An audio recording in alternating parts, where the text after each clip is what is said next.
Hi everyone, welcome to Edoverse, a weekly insider, Road to Edoverse. Today, we're gonna have a chapter 94. Today, I would like to welcome the speaker, Tokugawa-san, please.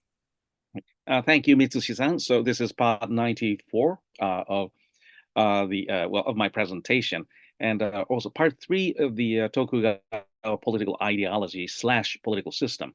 You see, it is commonly mentioned in most in Japanese high school textbooks and introductory textbook, college level textbooks on Tokugawa Japan, that the leading ideology was New Confucianism, the Confucianism of Shushi, which was created in the Sung Dynasty, I think. And then, yes, but you see, Confucianism demands a centralized system, an efficient and benevolent dictatorship. And this is due to the very pressing demands for border defense in China. The Chinese emperors were always at war with with this most efficient military machine in the pre-industrial era, which were the Mongols. And then we imported the system in Japan, in its entirety in the seventh century, I think. Yes, and then thus Japan, in its current incarnation, was born in 700 A.D. But you see, we never had to contend with invaders. Even the Mongols attacked Japan because the Kamakura shogunate chopped off the head of the envoy of the Mongol emperor. And so it's easy to defend, and then the terrain is completely different. So the emperor in Japan introduced a Chinese-style emperor system, but it ceased to function within about a century. And then the samurai governments came to shape, but all the samurai leaders were of the Minamoto clan, which is another branch of the imperial family. So, what mattered to the Japanese most, or which families did you come from? So, as long as you're of truly noble blood, either the emperor, the Minamoto branch of the imperial family, or the Fujiwara clan, high Kyoto nobility, then it was okay. And then all of that collapsed during the era of the Warring States, especially with the rise of Toyotomi Hideyoshi. And so Tokugawa Ieyasu, the first shogun, came to power when all traditional authorities were lost. But compared to the Toyotomi, his military achievements were quite limited. So he went for contract with the emperor. So when you think of that, then this is so different from the Confucian theory or the Chinese model. A Chinese empire has this very strong emperor who gradually loses control over his empire and then eventually beaten by either a nomadic invasion or a peasant uprising, or a combination of both. Just think of how how the Chinese Republic of Chiang Kai-shek disintegrated. But that something like that would never happen in Japan. So, what exactly was our political system? And what is this fuss about the Neo-Confucianism? Well, the answer for the second question is easier. And this is because, well, back then, at the beginning of the 17th century, or as long as, or until the end of the 19th century, actually, China had always been the biggest economy in the world. And also, it was the center of cultural influence as far as the Japanese or the Koreans or the Vietnamese were concerned. So it was like the European Union and the United States combined. And the main point of this Confucianism, or creation of the Yushima Confucian Mausoleum in the city of Edo, was that Tokugawa Ieyasu wanted the new Japanese elite, the samurai, to be fluent in written Chinese, in classical Chinese, so that the two countries could communicate well. And the traditional elite, the Kyoto nobility, and then the Zen Buddhist monks, were totally unreliable, and so the Tokugawa could not control them well, or at least Ieyasu was not confident at all about that. They were too independent from us. So what he did was to educate men or the children of men who were known to be loyal to him. So it's more about language than about the content of the ideas, okay? And to gain so a college level vocabulary, so to speak, so that we can negotiate with the Chinese as equals in letters, in documents. And this was misunderstood as Tokugawa Confucianism.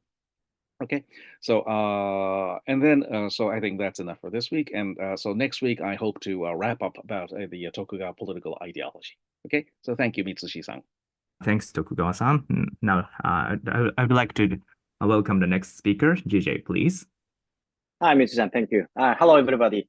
So we are finalizing the launching to year end for Edoverse, beta version, and then almost we complete all of the things in terms of API side, and then we finally came to agreement with our tech team to create more high layer secured server side, so that maybe we are almost ready to launch our product. I think around the middle of January, or latest one maybe the end of January. We can launch that. So I'm truly looking forward to it. And then we got new news from Ethereum Foundation. They say that they are going to welcome layer 2 to the mainnet of Ethereum. Means like there's many types of layer 2 projects like Polygon or many of the projects, and then they are trying to create another dimensions of depart from Ethereum, but Ethereum itself is going to welcome all of the Ethereum layer 2. So means like all of the projects is going to be, it could be included in the mainnet side. So which has a huge effect on gamify side. And then I'm truly looking forward to it, because Ethereum is going to be one, the unified and united finally. So that's super, super nice. And of course, this, activities are really nice momentum for Edoverse as well, and then the gamify and the tokenomics in Edoverse as well. So we need to amend something like to be like new Ethereum dimensions for our product to be more perfect wise. Yeah, so I'm anyway truly looking forward to it. And then anyway, I've been doing this project as a CTO so far. And then we are ready to launch the Edoverse project, Edoverse, beta version. And then we are now restructuring our team. And then we are gonna, show some new member and then new functions, and then those types of, new CXO or something like that. So I think today is the last day for me to give some, explanation as a CTO. But still, of course, I'm keeping to be like Edoversian, same as you guys. So I'm truly looking forward to seeing you, and then I'm truly looking forward to enjoying, this Edoverse project with all of you guys. Thank you so much, Mitsushi-san. I'll give it back to you. Thanks, JJ. Next, I would like to share current progress and updates about cryptocurrency. As JJ mentioned, that the Ethereum Foundation, especially Vitalik Buterin, the founder of Ethereum Foundation, announced a very important news. That is to say, the Ethereum mainnet layer 1 will provide or deploy rollup and ZK-VM on its own, rather than trying to rely on layer 2. Currently, a lot of layer 2 are developed right now. So like ZK rollup or optimistic rollup, arbitrams and optimism and loopring, a lot of layer 2 are currently developed right now. But basically, what ZK-VM on layer 2 is doing is similar to what layer 1 is doing. So it's better for layer 1 to integrate all the functions on its own rather than separate a function upon layer 2. So Ethereum Foundation decided to provide the basically similar function on the layer 1 side, on the mainnet side. So there's no necessity to further develop layer 2 going forward in the future. So that will bring about a lot of important implications for users. Like For users, obviously the usability will be much more easier. Like currently, users have to choose whether to have a transaction on layer 1 or layer 2 or a lot of chains right now. It's very confusing. But if all the transaction will be carried out on Ethereum layer 1 mainnet, that's going to be very easy for users. For developers like us, like Edoverse or like project owners, it's very confusing to determine on which chain we're going to have dApps or we're going to deploy the protocols and projects, right? So if almost all transactions are carried out on layer 1 Ethereum mainnet, it's going to be less confusing for our developers, like project owners like us. And moreover, it will have some negative impact on ongoing layer 2 projects, because if like most of main functions are deployed on mainnet layer 1, then there will be less demand for layer 2. So current developers of layer 2 will have some problems that they need to overcome. They need to differentiate their layer 2 product from all the other functions that layer 1 will provide. For example, like Intermax, the ZK rollup project layer 2 is trying to make many differentiation so that they can only provide, unlike all the other layer 1 functions. So there will be many challenges for layer 1 and layer 2 developers going forward. I mean, for non-crypto people, like layer 1 or layer 2 sounds a bit confusing, but it's very similar to like a main road and highway. Currently, there are a lot of highways and people are confused about which highway to use. But if the main roads will integrate or incorporate highway functions, then you don't have to be worried about anymore. You can just choose one road and make all transactions successfully. So that's sort of like integration is the keyword that we have to keep in mind when we talk about like a layer 1 or layer 2 is similar to like a roads and highway, right? That's going to be very huge news for all crypto developers. But the positive aspect is that transaction will be easier and easier going forward. And when all those sort of different chains and different roads are integrated or incorporated into one big road, I think that's going to be very positive news for a lot of users, because current hurdle is it is difficult to create wallets. It is difficult to connect wallet with appropriate chain. It is difficult for people to have stable coins inside a wallet. And those are main barriers, but I think those barriers are sort of minimized or mitigated as time goes on. So I positively interpret this announcement from Ethereum Foundation. That is the update from me. Thanks. Now I would like to welcome the next speaker, Martin, please. Hello, everyone. Yes, that's fantastic news about the integration of layers from Ethereum. And yes, unification is the word that Gen used, but that's definitely a very positive step for us. One other great piece of news in the crypto space is that the company Robinhood has taken a far more positive attitude towards crypto than it's had until recently. So users of that platform will be able to trade cryptocurrencies that they weren't able to before.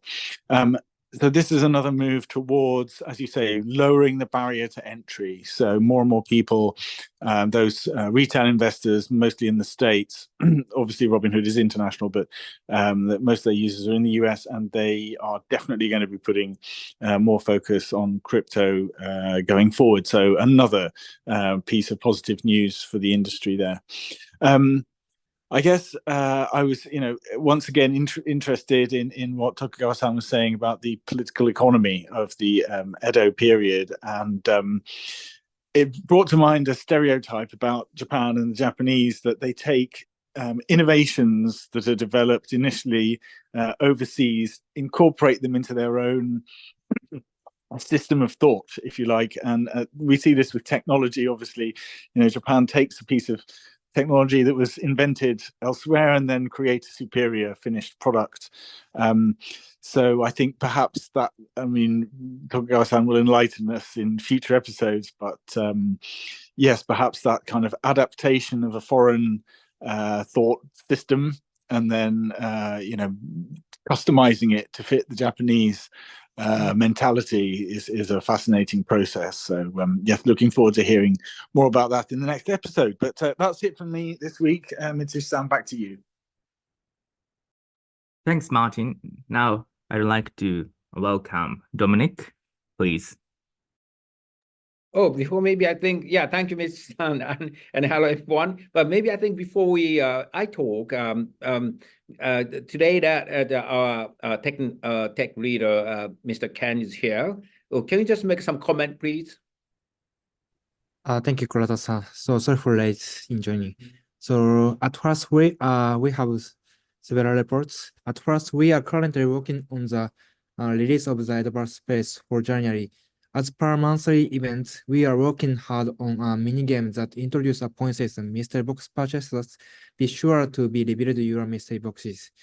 As we announced in the new Edoverse space, there will be 3 types of mini games.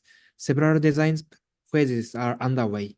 Each of these mini games is based on the themes of horseback arcade, ninja, and small wrestling. The system will be based on the result of the mini games, and the game points will be awarded based on the result of the mini games. At the same time, we are currently working on the construction of these games and system for earning game points. We plan to make game points usable for various elements in the future. Edoverse will continue to evolve further into the future in 2024. Thank you. Thank you. Yeah, thank you, Mr. Ken. And yeah, as Mr. Ken mentioned that actually, yeah. So 2024, Edoverse is going to be more exciting. Of course, it's just launch is very close now. Hope that I think we can just make it just for the launch during January. That we definitely can make it. So but we need a security side, so more actually to strengthen the Edoverse the ecosystem. So we take a little more time. So and also the JJ mentioned that as a CTO, that thanks for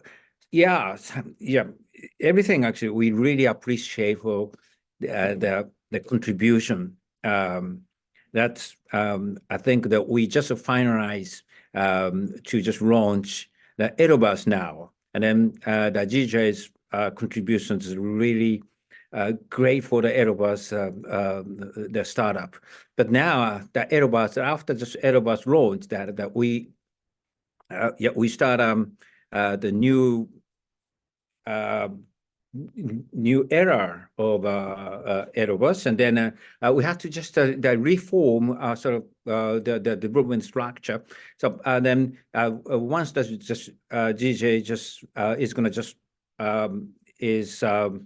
is just doing that in the other directions, but we actually always just focusing on the Edoverse development just for a long time probably, and I hope that GJ will be the great supporter of Edoverse from the outside, and then see just what's gonna happen to the Edoverse, and then as Mr. Ken mentioned that we have actually the simple game just going to start from January, and also that you can just enjoy just as an avatar in Edoverse.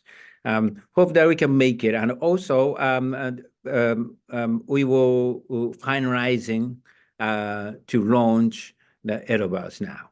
Thank you. Thanks, Dominic. I think now all speakers made a great speech. Today's Weekly Insider is over. Thank you very much.